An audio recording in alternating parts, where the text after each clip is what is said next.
Assédio moral no serviço público. Meu nome é Guilherme Colim, do canal Saiba Direito, sócio do escritório Colim, Ramos e Jesus Advogados. Por favor, se inscreva no canal, ative as notificações, curta, compartilhe, comente e, por favor, não pule as propagandas. Mas vamos lá. Assédio moral no serviço público. Numa empresa privada, o assédio moral é tratado na Justiça do Trabalho. No serviço público, o assédio moral é tratado na Justiça Estadual, cuja tendência é menos protetiva do que a da Justiça do Trabalho. Isso é uma questão importante. Outra situação, como é que o assédio moral no serviço público é praticado?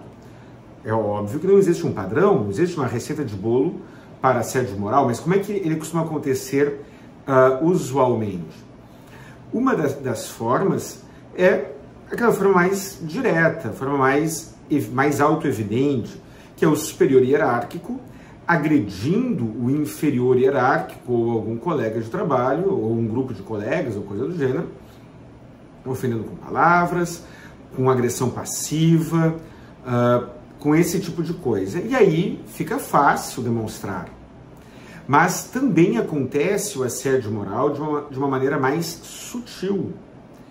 E aí, infelizmente, é muito difícil demonstrar, e o índice de sucesso das ações que discutem assédio moral nesta forma mais sutil que eu falarei agora, o índice de sucesso é muito baixo. Um exemplo muito comum, mas vale outros parecidos. Se eu for falar de todos os casos, o vídeo não acaba hoje, né? Mas vamos lá. Um exemplo muito comum. Transferência. O administrador, né, o servidor faz um concurso público para um determinado cargo. E no edital do concurso que ele fez, tem algumas regras ali, algumas informações. E não lhe garante trabalhar neste endereço ou naquele endereço. Uma situação que eu já vivenciei, eu já me deparei, envolvendo postos de saúde. Uma cidade tem vários postos de saúde, alguns em regiões mais distantes, em que ninguém deseja trabalhar, por problemas sociais, problemas de acesso e tudo mais, e outros em regiões centrais. E aí o secretário de saúde, quando insatisfeito com alguma situação, algum comportamento do servidor, muitas vezes insatisfeito sem razão, o gestor público, o secretário de saúde, ou o prefeito, quem sabe, ou seja lá o quem for, pura e simplesmente transfere aquele servidor do posto de saúde que fica lá no bairro tal, perto da casa dele, e o transfere lá para o outro lado da cidade. E muitas vezes fica praticando transferências reiteradas. E isso, para mim, fica muito evidente a má-fé daquele gestor.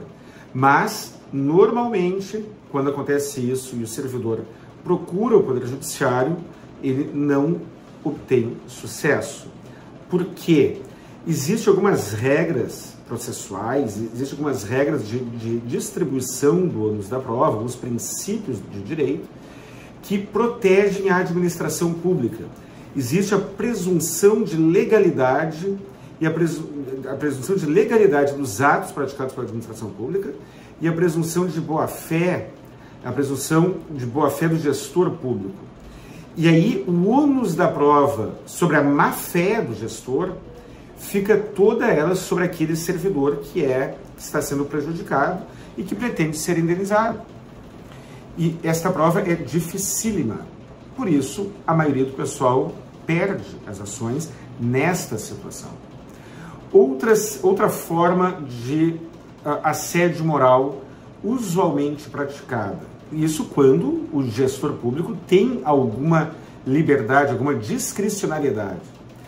Questão do horário, setores, o gestor público assediador, por conhecer aquele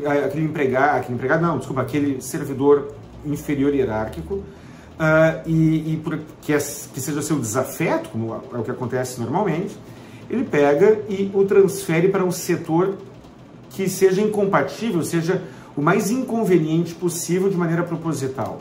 E aí talvez você pense o seguinte: bom, mas alguém precisa fazer aquele trabalho, o trabalho é ruim, alguém deve fazer. É que acontece que, às vezes, um determinado trabalho, um determinado endereço, um determinado setor é ruim para algumas pessoas e não é ruim para outras. E quando eu estou falando de assédio moral, estou falando de uma pessoa que haja propositalmente, que podendo dificultar, escolha justamente a dificuldade para impor.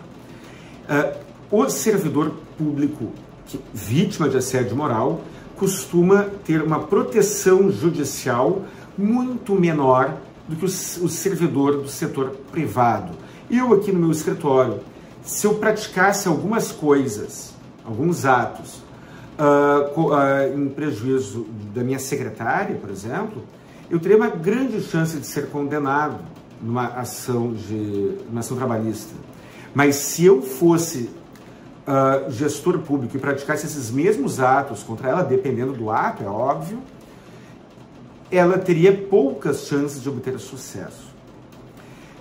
E pior, existe uma orientação jurisprudencial muito forte no sentido de que, quando o servidor público, o gestor, ou seja quem for, está atuando no desempenho da função, a legitimidade passiva é tão somente do Estado, do município ou da União. Quer dizer o seguinte: se eu for diretor, mas se eu ocupar um cargo de chefia numa repartição pública e praticar algum assédio moral evidente, algum ato de agressão evidente no desempenho da minha função, a ação será aforada, será ajuizada contra o Estado, contra o município, contra a União. E aí o Estado, o município ou a União, posteriormente, terá direito de regresso contra mim. Aquela pessoa que foi vítima do assédio que eu pratiquei, caso ela comprove que foi assédio, caso ela obtenha sucesso em uma ação de dano moral, a ação não será contra mim, será contra o Estado. E aí a sensação de impunidade muitas vezes estimula a conduta maliciosa. E pior, existe ainda a possibilidade, estou falando teoricamente, do conluio, que é o seguinte. Agora eu estou mudando um pouco de assunto, estou aproveitando o vídeo para dar uma viajada. Eu critico a impossibilidade de processar diretamente o servidor público pelo ato que ele praticou. A minha crítica tem vários fundamentos e um desses fundamentos, ela abre porta para o conluio, para a fraude. Vamos imaginar, eu sou um gestor público, eu sou um servidor, um chefe de repartição de mau caráter e de má fé, e tenho um servidor na minha repartição, também mau caráter, também de má fé, e aí eu pratico atos contra ele, propositalmente para que ele processe não a mim, mas o Estado, para pedir uma indenização. E aí, tão somente uma ação de regresso, o Estado poderá ser demandado.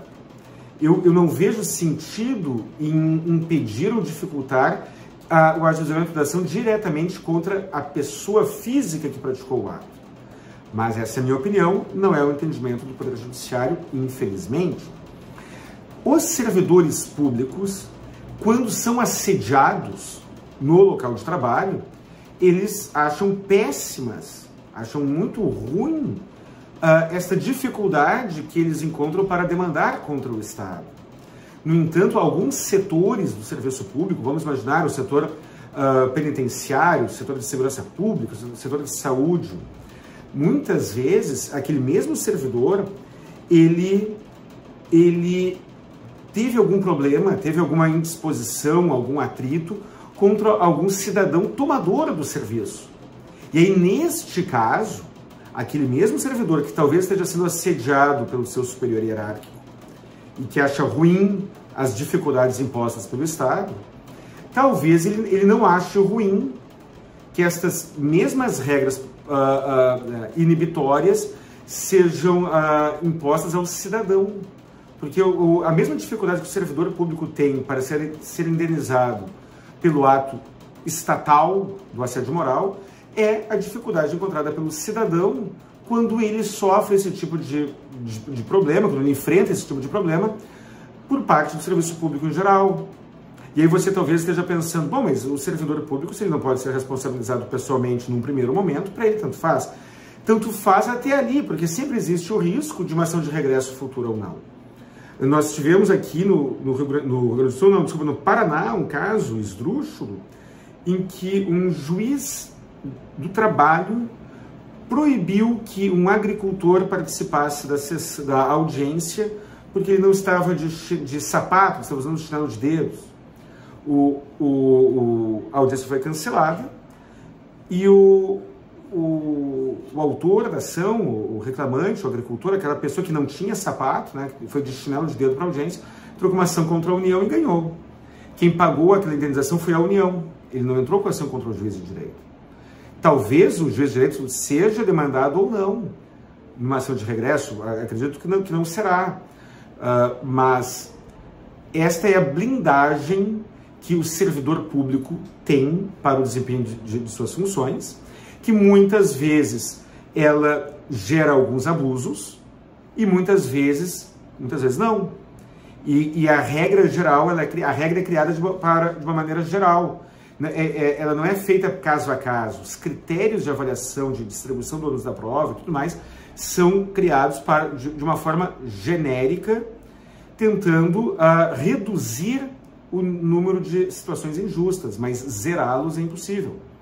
Muito bem? Gostaria de ouvir a sua opinião. Por favor, deixe algum comentário aqui dizendo o que você pensa sobre isso. Um grande abraço, pessoal, e até o próximo vídeo.